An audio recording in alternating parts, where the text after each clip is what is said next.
देश की आन बान शान है, खेत में कमेरा किसान है और सड़कों पर भटकता नौजवान है। बेटी की लुटती इज्जत से हर कोई परेशान है, लेकिन क्या इन समस्याओं का किसी के पास कोई समाधान है कि हम किसी को भी किसी भी तरह से बेईमानी नहीं करने देंगे। साथियों, आज का विषय है हम कितने आजाद हैं कि महिलाएं अपनी आजादी किसको मानती हैं, उनके नजर में आजादी के क्या मायने हैं। मैं आपको एक छोटी सी बात बताऊंगी। कल जब मैं बाहर खड़ी थी तो एक काम वाली आई, बोली दीदी दीदी एक बात बताओ। मैंने कहा हाँ।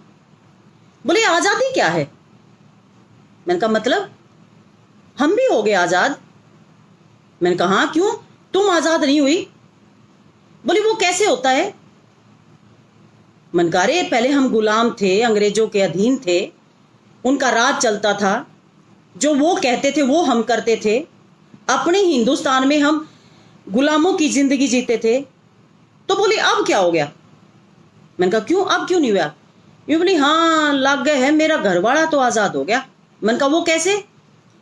बोली वो जब भी बीमार हो ना तो बिस्तर पे लेट जाएगा और सारा ऑर्डर देगा और मैं सारा दिन फटाफट काम करती हूँ, उसके हिसाब से उसको सब कुछ मिलता है, लेकिन मेरे को तो दीदी आजादी नहीं मिली।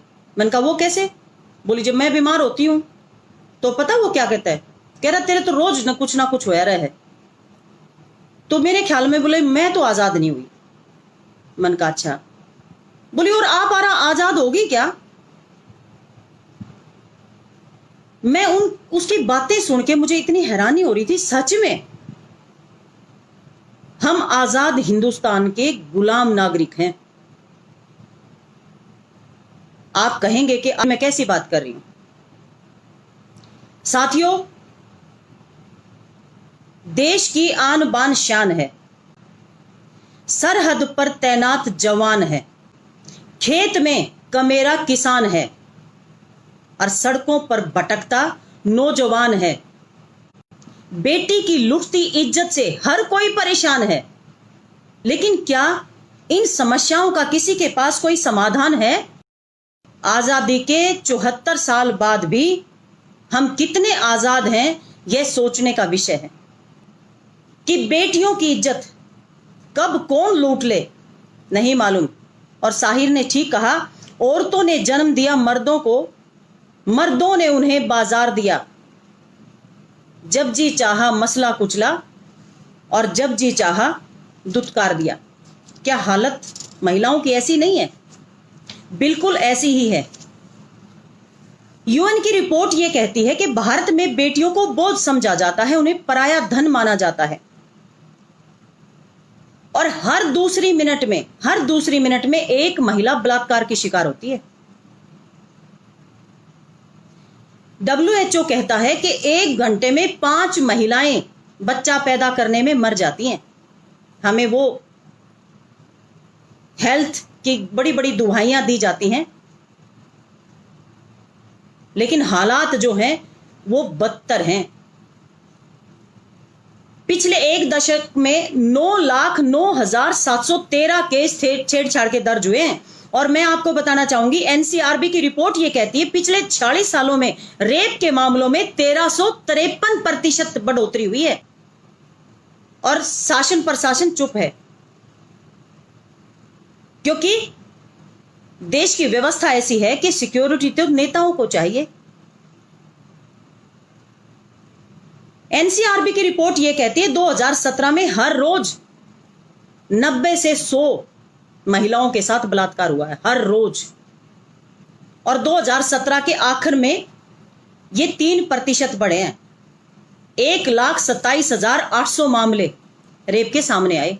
ये इस बात का प्रमाण है कि लोगों का विश्वास उठने लगा है न्याय प्रणाली से, कार्य प्रणाली से, विधायिका से। 4 स्तंभ माने गए हैं, मीडिया, न्यायपालिका, विधायिका और कार्यपालिका। चारों स्तंभों से विश्वास क्यों उठने लगा है?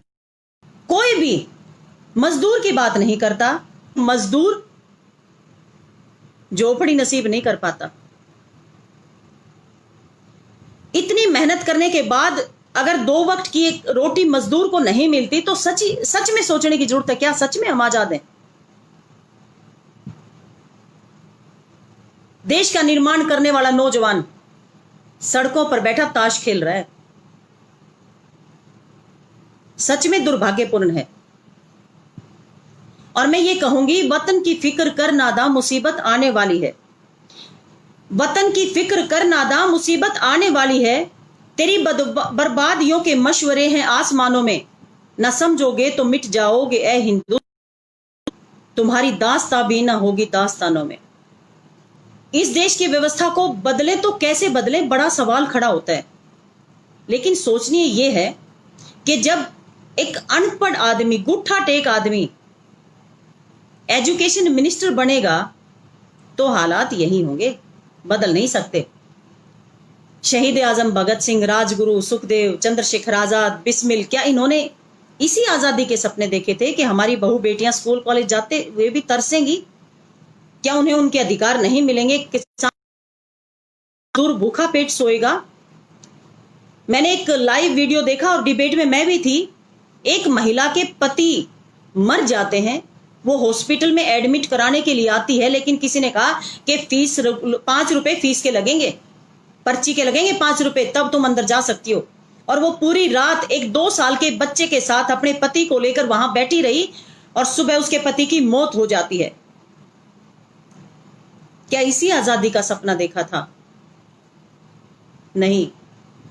लेकिन साथियों, मैं निराश नहीं हूं। दुखी जरूर हूं लेकिन निराश नहीं। और मैं आप लोगों को भी यही कहना चाहूंगी कि आप निराश ना हो, क्योंकि हम भी आज संकल्प लें, जो सपना हमारे शहीदों ने देखा था उसे साकार करना है। झांसी की रानी ने एक संकल्प लिया तो छोटे से बेटे को कमर पे बांध कर लड़ी। चंद्रशेखर आजाद ने कहा कि मैं आजाद हूं, आजाद रहूंगा। तो जब अंग्रेज उनको पकड़ने की पोजीशन में थे तो उन्होंने खुद को गोली मार ली, वो गुलाम नहीं हो पाए। शहीद आजम भगत सिंह ने देश को आजाद कराने का जो सपना सहेजा था, उन्होंने आजादी दिलाई। हम भी एक संकल्प आज लें कि हम किसी भी सूरत में देश के निर्माण में अपना पूर्ण रूप से योगदान दें।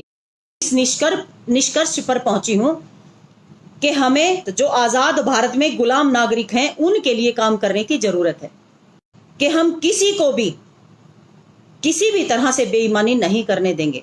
देश से बढ़कर कुछ नहीं है। देश है तो हम हैं, इसलिए हम सब मिलकर कहेंगे, ए वतन मेरे वतन आबाद रहे तू, मैं जहां जहां में रहूं साथ रहे तू। वंदे मातरम। जय हिंद,